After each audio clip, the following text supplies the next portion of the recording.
Hello students, today we will read the third chapter of class 6 of geography, and the chapter is where in the world are we, latitudes and longitudes. Today we will discuss about climate zones of the earth.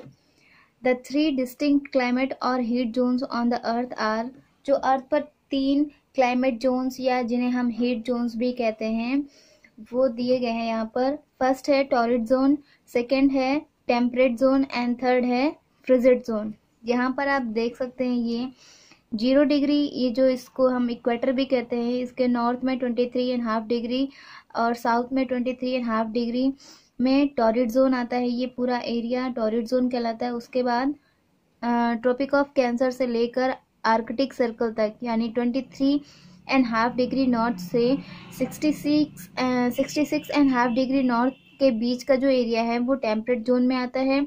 और यही condition होती है south में, southern hemisphere में 23.5 degree south और 66.5 degree south यानी कि tropic of Capricorn और अंटार्कटिक सर्कल के बीच का जो एरिया है वो टेम्परेट जोन में आता है.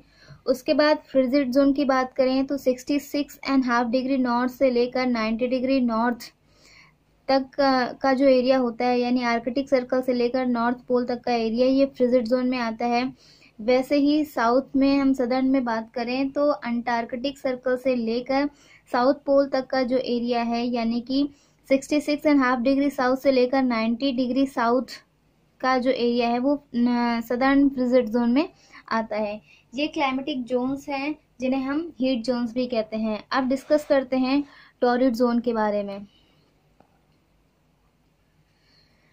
The torrid zone lies roughly between the Tropic of Cancer and the Tropic of Capricorn. जो टॉरिड जोन है वो अभी आपको बताया कि torrid zone tropic of cancer और ट्रॉपिक ऑफ कैप्रिकॉर्न के बीच का जो ये पोर्शन है ये टॉरिड जोन कहलाता है. Torrid means hot. टॉरिड का मतलब ही होता है हॉट. वो किस वजह से यहाँ पर ये टॉरिड जोन नाम दिया गया, क्योंकि टॉरिड का मतलब होता है हॉट और ये जो एरिया है टॉरिड जोन यहाँ पर बहुत गर्मी होती है क्योंकि यहाँ पर जो सन रेज होती हैं वो डायरेक्ट मिलती हैं. This region receives maximum heat as it lies at both sides of the equator. और ये जो इक्वेटर के दोनों साइड में जो पोर्शन है 23.5 डिग्री नॉर्थ और 23.5 डिग्री साउथ तक का, यहाँ पर बहुत ज़्यादा सनलाइट मिलती है जिसके थ्रू यहाँ पर बहुत ज़्यादा गर्मी होती है.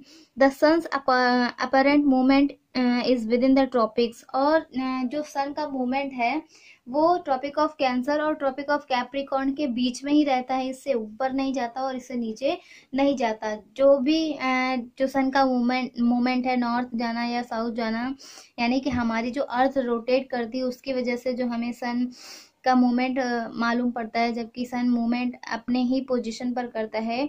और हमारी अर्थ के रोटेशन की वजह से और रिवोल्यूशन की वजह से हमको लगता है कि सन हमसे ऊपर जा रहा है, हमारे हेड के ऊपर है, जैसा कि दोपहर में लगता है. तो यहाँ पर ये बताया गया है कि जो सन का मूवमेंट होता है वो दोनों ही ट्रॉपिक्स के बीच में ही रहता है, इससे ऊपर और नीचे नहीं जाता. The sun is overhead particularly on the equator throughout the year. और जो सन रेज होती हैं डायरेक्टली हमको इक्वेटर पर मिलती हैं यानी कि सीधी सूर्य की किरणें मिलती हैं इक्वेटर के एरिया में. That is why this zone is known as the torrid zone. और बहुत ज़्यादा गर्मी मिलने की वजह से इस एरिया में इसीलिए टॉरिड जोन कहते हैं, क्योंकि टॉरिड का मतलब होता है हॉट. और इस एरिया के कंटिन्यूसली हॉट होने की वजह से, गर्म होने की वजह से इसे हम कहते हैं टॉरिड जोन. और ऐसा इसलिए होता है क्योंकि यहाँ पर जो सन रेज होती हैं वो डायरेक्टली इस एरिया में मिलती हैं. क्योंकि जो सन होता है वो ज़्यादातर इक्वेटर पर वहाँ पर सीधी किरणें पड़ती हैं और जो सन का मूवमेंट होता है वो ट्रॉपिक ऑफ कैंसर और ट्रॉपिक ऑफ कैप्रिकॉर्न के बीच में ही होता है. इसलिए यहाँ पर कहीं ना कहीं किसी न किसी पोर्शन में जो सन रेज होती हैं वो डायरेक्टली फॉल होती हैं.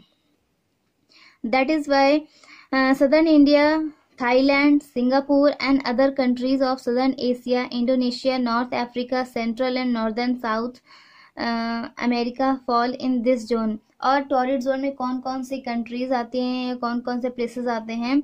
Southern India, Thailand, Singapore, other countries of southern Asia, Indonesia, northern Africa, central and northern south America, ये सारे प्लेसेस आते हैं टॉरिड जोन में, जहाँ पर बहुत ज़्यादा गर्मी होती है, क्योंकि टॉरिड जोन की स्पेशलिटी ही यही है कि इस एरिया में बहुत ज़्यादा गर्मी होती है पूरे साल में। नेक्स्ट हम डिस्कस करते हैं टेम्परेट जोन के बारे में।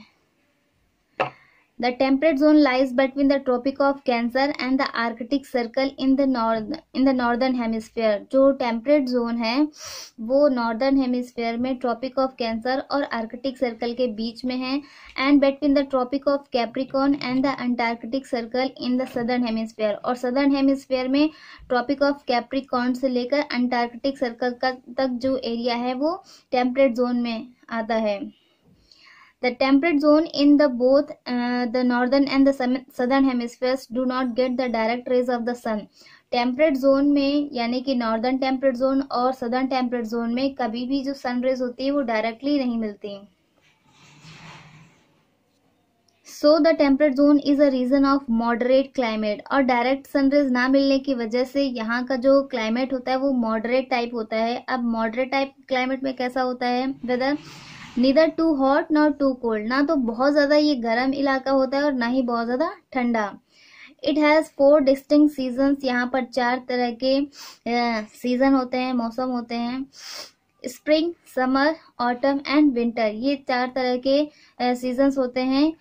कहाँ पर? टेम्परेट जोन एरिया में। यूरोप, और इस इलाके में कौन कौन से प्लेसेस आते हैं? Europe, northern Asia, north America, great Britain and Japan fall in the northern temperate zone. Northern temperate zone में ये एरियाज आते हैं, Europe, northern Asia, north America, great Britain और जापान, ये नॉर्दर्न टेम्परेट जोन में आते हैं।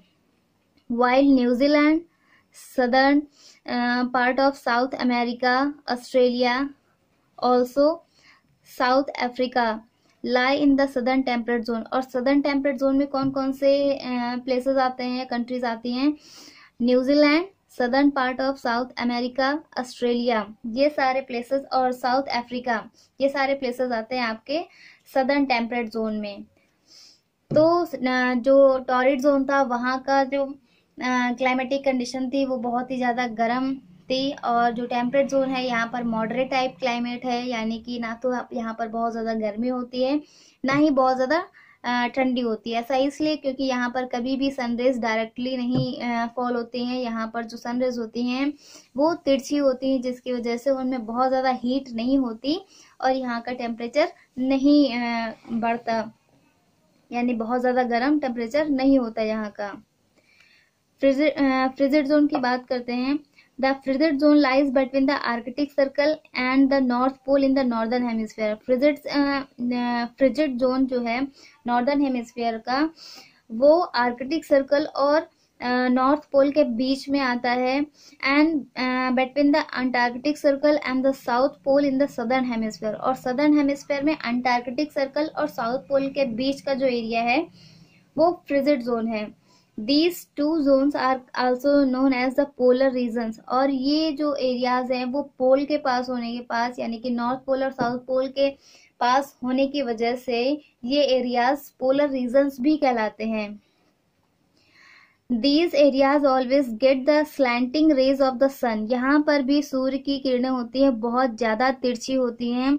So they are the coldest areas on the earth। और इसलिए ये एरियाज जो पृथ्वी के सबसे ठंडे इलाकों में से आते हैं। The north frigid zone includes, north frigid zone में कौन कौन से एरियाज आते हैं? Northern Canada, Alaska, Greenland, northern Russia, ये सारे प्लेसेस आते हैं आपके नॉर्थ फ्रिजिड जोन में। And the Scandinavian countries, Scandinavian countries कौन कौन सी हैं? जैसे कि नॉर्वे, स्वीडन और फिनलैंड, ये स्कैंडिनेवियन कंट्रीज है। यहाँ पर भी क्या होता है, ये बहुत ज़्यादा ठंड होती है क्योंकि ये नॉर्थ फ्रिजिड जोन के अंतर्गत आते हैं। The southern frigid zone includes the countries of Chile, Argentina, New Zealand and of course Antarctica.